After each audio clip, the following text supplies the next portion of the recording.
আজকের ভিডিওতে যা থাকছে সেটা হচ্ছে অরিজিনাল নুল্লাওস্তা দিয়েও আপনি ভিসা পাবেন না, কেন কি কারণে এই নিয়ে থাকছে বিস্তারিত।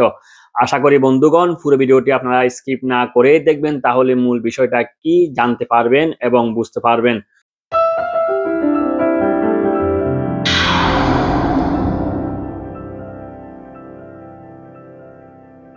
আসসালামু আলাইকুম রহমতুল্লাহ বারাকাতু। দেশ ও প্রবাসের কাছে কিংবা দূরের, ইতালি কিংবা ইতালির বাহিরে যে যেখান থেকে আমার ভিডিওটি টিকটক, ইউটিউব এবং ফেসবুকে দেখতেছেন, সবাইকে জানাই শুভেচ্ছা ও স্বাগতম।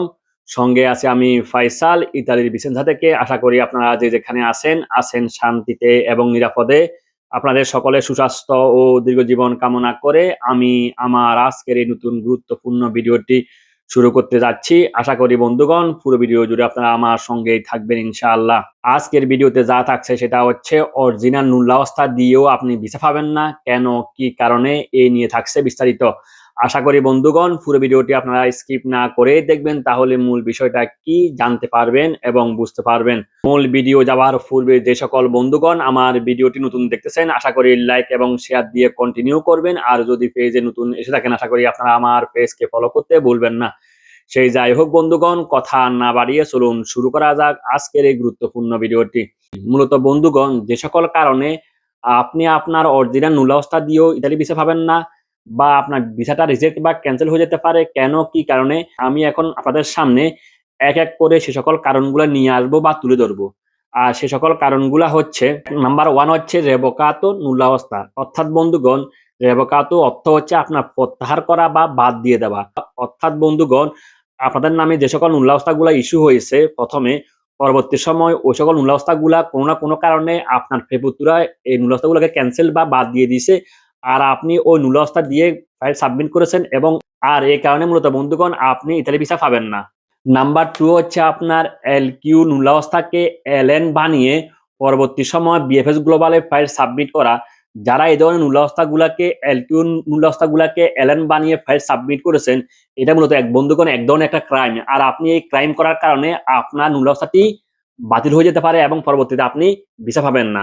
এখানে বন্ধুগণ একটি কথা বলে রাখা ভালো, সেটা হচ্ছে এলএন নুল্লাহস্তা হচ্ছে যে সকল নুল্লাহস্তাগুলো আপনি কোনো অভিজ্ঞ লোক, অর্থাৎ ডাক্তার, ইঞ্জিনিয়ার, সফটওয়্যার ইঞ্জিনিয়ার, এই সকল লোকের নামে যে সকল নুল্লাহস্তাগুলো ইস্যু হয় ওদেরকে বলে থাকে আপনার এলএন নুল্লাহস্তা। আর এলকিউ নুল্লাহস্তা হচ্ছে যেগুলো আপনারা পেয়েছেন হাতে, অর্থাৎ কাজের এগেনস্টে এজ এ শ্রমিক হিসেবে যারা আপনারা এখানে আসবেন, ওগুলাকে বলা হয়ে থাকে আপনার এলকিউ নুল্লাহস্তা। আশা করি বিষয়টা বন্ধুগণ বুঝতে পেরেছেন। নাম্বার থ্রি হচ্ছে আপনার কন্ট্রাক্ট না করা। অর্থাৎ বন্ধুগণ, বিগত সালগুলাতে যে সকল মালিক বা প্রতিষ্ঠান বাংলাদেশ সহ অন্যান্য দেশ থেকে শ্রমিকগুলা এখানে এনে পরবর্তী সময়ে ওই সকল শ্রমিকগুলাকে আপনার কন্ট্রাক্ট করে নাই বা কাজ দেয় না অথবা কাগজ করে দেয় নাই, যে সকল মালিকেরা অতীতে এই সকল কাজগুলা করেছেন, বর্তমানে ওই সকল মালিকের আন্ডারে যে সকল নুল্লাস্তাগুলা ইস্যু হয়েছে, ওই সকল নুল্লাস্তাগুলা দিয়ে আপনি যদি বাংলাদেশে বিএফএস গ্লোবালে ফাইল সাবমিট করেন, তাহলে আপনি কিন্তু নুল্লাহস্তার এগেনস্টে ভিসা পাবেন না, আপনার ভিসাটা ক্যান্সেল হয়ে যেতে পারে। নাম্বার ফোর হচ্ছে আপনার মালিকের নামে কেস করা। অর্থাৎ বন্ধুগণ, বিগত সালগুলোতে যে সকল শ্রমিকগুলা এখানে এসেছিল, পরবর্তী সময়ে মালিক ওদেরকে দেখভাল করে নাই, অর্থাৎ মালিকের যে দায়িত্বগুলো ছিল মালিকের দায়িত্বগুলো পূরণ করে নাই বিদায় পরবর্তী সময় ওই সকল শ্রমিকগুলা কিন্তু মালিকের নামে কেস করে দিয়েছে। আর যে সকল মালিকের নামে কেস করে দিয়েছে ওই সকল মালিকের আন্ডার যদি এবছর যদি আপনার নুল্লাহস্তা ইস্যু হয়ে থাকে আপনাদের নামে, তাহলে কিন্তু ওই সকল মালিকের নুল্লাহস্তা দিয়েও আপনি কিন্তু বন্ধুগণ ইতালি ভিসা পাবেন না, এবং আপনার ভিসাটি ক্যান্সেল বা রিজেক্ট হয়ে যাবে বা যেতে পারে। নাম্বার ফাইভ হচ্ছে আপনার অ্যাজাইলাম বা পলিটিক্যাল কেস মারা। অর্থাৎ বন্ধুগণ, বিগত সময় যারা বাংলাদেশ থেকে বা অন্যান্য দেশ থেকে এখানে এসেছে একটা মালিকের আন্ডারে আসার পর যদি মালিকের সাথে সাথে যদি কন্ট্যাক্ট না করে বা যোগাযোগ না করে, পরবর্তী সময় ওরা কি করে, আপনার নিজের ইচ্ছা মতে ওনারা একটা অ্যাসাইলাম কেস করে, অর্থাৎ কাগজ করার জন্য। আর যখনই বন্ধুগণ এই ধরনের একটা কেস মারে, তখন এখানকার যে শ্রম মন্ত্রণালয় আছে ওনারা কিন্তু দেখতে পারে এই লোকটা কখন এখানে আসছে, কখন ইন হয়েছে, কখন কার আন্ডারে ইন হয়েছে, কোন মালিকের আন্ডারে আসছে। যখনই বন্ধুগণ দেখে যে না এই লোকটা তো এই মালিকের আন্ডারে আসছিল, এখন কিন্তু ও কেন এখানে পলিটিক্যাল কেস মারছে, এই কারণে কিন্তু মূলত ওই সকল মালিকের নামে কিন্তু মালিকের নামের পাশে কিন্তু একটা প্রশ্নবোধক চিহ্ন হয়ে যায়, এবং পরবর্তী সময় যদি ওই মালিকের আন্ডার যদি আরো নুল্লাহস্তা ইস্যু হয়ে থাকে, তাহলে কিন্তু ওই নুল্লাহস্তা দিয়ে আপনি বাংলাদেশের বিএফএস গ্লোবালে ফাইল সাবমিট করলেও আপনি কিন্তু ভিসা পাবেন না, এবং আপনার ভিসাটা রিজেক্ট বা বাদ হয়ে যাবে বন্ধুগণ।